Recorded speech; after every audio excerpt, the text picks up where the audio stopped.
particularly the British Prime Minister suggested two things. I mean, three important things. Federation for India. That was one of the suggestions that he gave. And number two, provinces were to be given full responsibility. And number three, introduction of partial responsibility at the center. So there were two things. One, federal political system to be granted to India. Number two, proposal. They were the proposals. Number two, the provinces were to be given full responsibility. Provincial autonomy had to be given. Fine. But then partial responsibility at the center. So center was not given the full responsibility. That means the British were still, controlling everything. They wanted to control everything. So as a result, first roundtable conference was convened, and Congress rejected the first roundtable conference. Now I tell you the dates of these three roundtable conferences. The first roundtable conference, it was held between 12th November 1930 to 19th January 1939. I'll repeat that. First RTC roundtable conference was held between 12th November 1930 to 19th January 1931. Second roundtable conference held between 7th September 1931, 7th September 1931 to 11th December 1931. That is the second RTC. And third roundtable conference between 17th November to 24th December 1932. I repeat that. 17th November to 24th December 1932. So that means two roundtable conferences were held in the year 1931 itself, and the third roundtable conference was held in the year 1932. The first roundtable conference was not attended by the Congress, but the British Indian provinces were represented by the Indian delegates. There were about 89 delegates, from this British province who attended, the first roundtable conference, and there were 16 representatives from the princely states of Mysore. 1/3 of India was, a princely, regime, or 1/3 of India was occupied by the different princes. So princely India was also very important India. So there were two important components. So the British India, the other one is the princely India. So from British India 89, and from princely India there were about 16 delegates. And from the British side there were about 86 from different parts of England. So that put together was the total attendance of the first roundtable conference. Now, Ramsay MacDonald, he said that India should be placed under legislature, with Government of India being responsible, or I would put it this way: the responsibility under the Government of India should be placed under the British legislative control. Secondly, central government should be a federation of India, consisting both Indian states and the British Indian territories. But they said defense, external affairs, issues related to finance had to be solely left with Governor General of India. That means their proposal was all unimportant decisions have to be taken by the Indians under the name of autonomy. All very important, significant and issues of far-reaching consequence, they had to be decided by the Governor General of India. So that was the kind of decision that was spelled out. Now, it was totally rejected, and it was during this time that Jinnah, Ambedkar demanded for separate electorates for their respective communities. Now, the major demand of Dr. B.R. Ambedkar was to treat the Harijans or the depressed classes as different from the Hindu population. That was the demand. To address them as the minorities. That was the major, demand.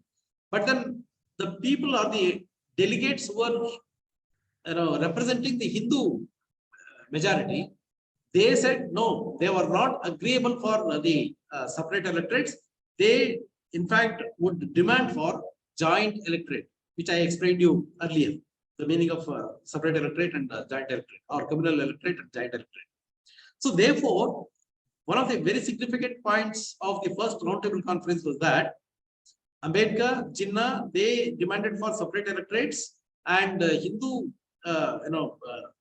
majoritarian delegates, they demanded for the joint electorate. That was one thing, and it was totally rejected by the Congress when the proposal was, which I underlined a little while ago, when they were given to Indians as a concession.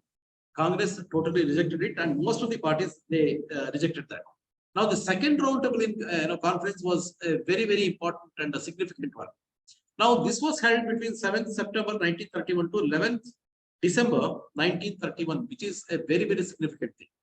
Now, why this second roundtable conference was very important? Because number one, Congress participated in this Congress, in this roundtable conference, and Gandhi was the sole representative of the Congress.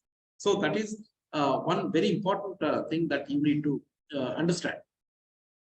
Now, there were certain demands from the government, British government, and also from certain demands from the Indian government, Indian people.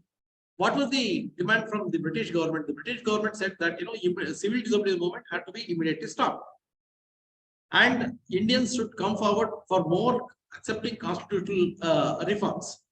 And also they demanded that the Indians started boycotting foreign goods. Now they said no, Indians should never resort to boycotting the foreign goods. So they should encourage buying the foreign goods. So these were the demands from the British side. But from our side, the demand was the dominion status, which was never to be compromised by the Indians. Now here,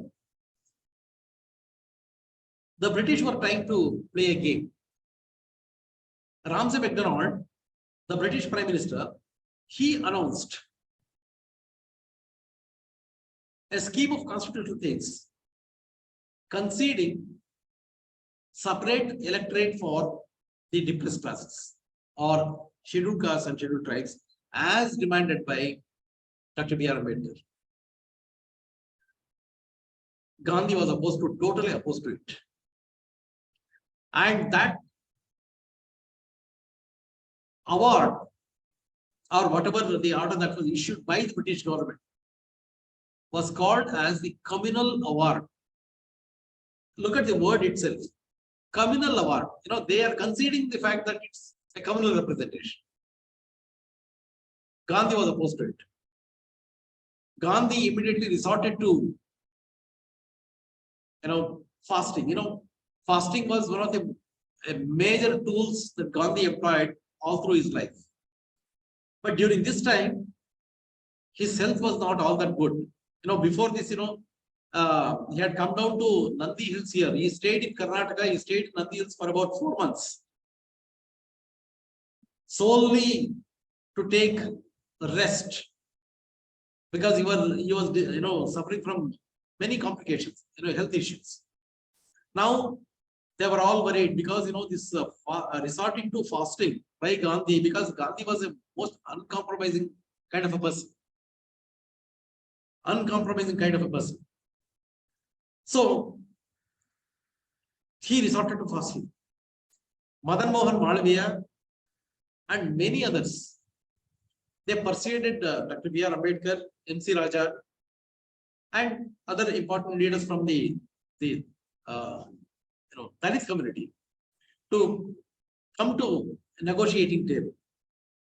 And they were afraid that anything might happen to Gandhi anytime.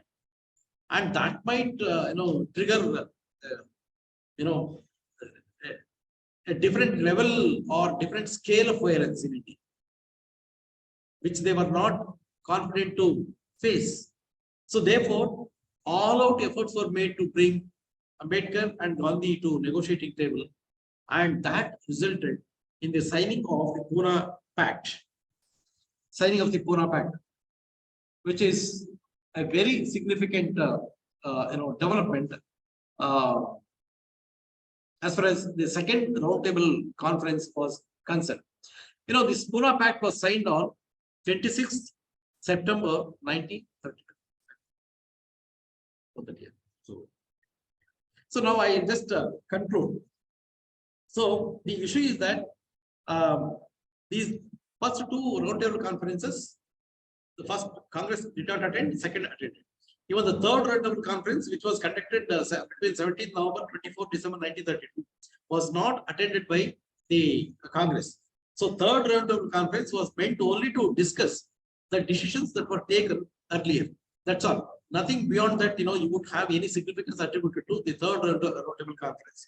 So now, if you put together all these three roundtable conferences, you would see how India, under the leadership of Gandhi and his contemporaries, it's always difficult, not very appropriate to say that only Gandhi led. It was a collective leadership, but there was someone identified. So they tried to put up India's brave friend, demanding the dominion status for India, but it was not that easily forthcoming because there was a change of guard again in England, and the next premier was not certainly, coming to negotiating table. That again resulted in coming of 1935 Act, later 1942 Quit India Act, and so many things are there. So therefore, at this stage, what you need to understand is the background to civil disobedience movement and how this civil disobedience movement necessitated these roundtable conferences, and how each roundtable conference had certain constitutional significance to it attached. So this is what I just wanted to share today. There are a lot more things, but I've tried to condense to bring down to your requirement. Thank you for patient hearing.